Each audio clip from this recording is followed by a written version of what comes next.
ನಿನ್ನೆಯ ವಿಚಾರ ಕರ್ಣನ ವಿಚಾರ ನಿಮ್ ಗಮನಕ್ಕೆ ತಂದಿದ್ದೀನಿ. ಇವತ್ತು ನಮ್ಮ ಹನುಮಂತರಾಯನ ವಿಚಾರ.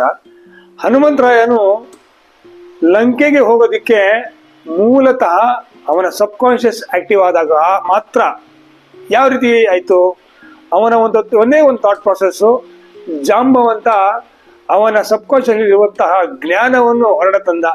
ನೋಡು, ನಿನ್ನಲ್ಲಿರುವಂತಹ ಜ್ಞಾನ ಅಪ್ರತಿಮವಾಗಿರುವಂಥದ್ದು, ನೀನು ಈ ರೀತಿ ಹಾರೋದಿಕ್ಕೆ ಸಾಧ್ಯ, ಸೂಕ್ಷ್ಮವಾಗೋದಕ್ಕೂ ಸಾಧ್ಯ, ತುಂಬಾ ದೊಡ್ಡದ ಗಾತ್ರವಾಗೋದಕ್ಕೂ ಸಾಧ್ಯ ನೀನು ಅಂತ ಗಮನಕ್ಕೆ ತಂದಾಗ ಆ ಸಬ್ ಕಾನ್ಶಿಯಸ್ ಆಕ್ಟಿವ್ ಆದಾಗ್ಲೇನೆ ಅವನು ಲಂಕೆಗೆ ಹೋಗೋದಕ್ಕೆ ಸಾಧ್ಯ. ಏನಕ್ಕೆ ಹೇಳ್ತಿದ್ದೀನಿ ಅಂದ್ರೆ, ಈ ವಿಚಾರ ನಮ್ಮ ಸಬ್ ಕಾನ್ಶಿಯಸ್ ಅಲ್ಲಿ, ಎಲ್ಲರ ಸಬ್ ಕಾನ್ಶಿಯಸ್ ಅಲ್ಲಿ ಎಲ್ಲ ದೊಡ್ಡ ದೊಡ್ಡ ವಿಚಾರಗಳು ಇರುತ್ತೆ. ಅದನ್ನ ನಾವು ಕಾನ್ಶಿಯಸ್ ಅಲ್ಲಿ ಮುಚ್ಕೊಂಡ್ಬಿಟ್ಟಿರ್ತೀವಿ. ಅದನ್ನ ಹೊರಡೆ ಬರೋದಕ್ಕೆ ಉದಾಹರಣೆಗೆ ನಾನು ನಿಮ್ಗೆ ಥಾಟ್ ಪ್ರಾಸೆಸ್ ಹೇಳ್ತಿದ್ದೀನಿ. ಯಾವ ಮಾತು ಯಾರಿಗೆ ಟ್ರಿಗರ್ ಆಗುತ್ತೋ ಅಂತ ಮಾತುಗಳು ಕೆಲವರು ಮೇಲಕ್ಕೆ ಹೋಗ್ತಾರೆ, ಕೆಲವರು ಕೆಳಗಡೆ ಬಂದ್ಬಿಡ್ತಾರೆ. ಈ ರೀತಿ ಆಗ್ಬಾರ್ದು ಅನ್ನೋದು ವಿಚಾರ ನಿಮ್ ಗಮನಕ್ಕೆ ಹೇಳ್ಬೇಕು ಅನ್ನಿಸ್ತಿದೆ. ಹೇಳಿದೀನಿ. ನಮಸ್ಕಾರ. ಜೈ ಹಿಂದ್.